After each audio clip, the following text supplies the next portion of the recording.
નમસ્કાર મિત્રો, વિડીયોમાં તમારું સ્વાગત છે। જી હા મિત્રો, અત્યારે હાલ મોટા અને દુઃખદ સમાચાર સામે આવી રહ્યા છે।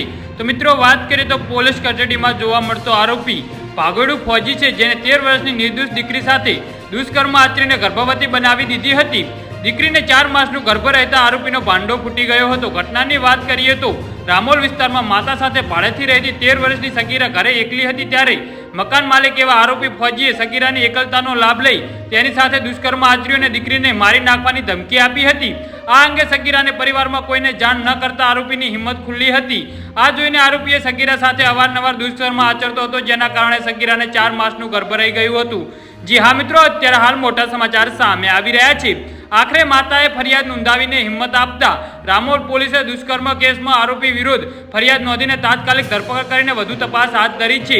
આરોપીની ધરપકડ કર્યા બાદ પોલીસે તપાસમાં સામે આવ્યું છે કે આરોપી અગાઉ આર્મીમાં ફરજ બજાવતો હતો, પરંતુ આર્મીમાંથી તે ભાગી ગયો હતો।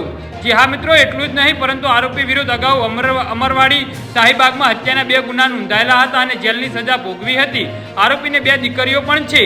જી હા મિત્રો, તો આના વિશે તમારું શું કહેવું છે તો નીચે અમારી કમેન્ટ બોક્સમાં જરૂરથી જણાવજો અને અમારી YouTube ચેનલને સબસ્ક્રાઇબ કરવાનું ભૂલતા નહીં। ધન્યવાદ।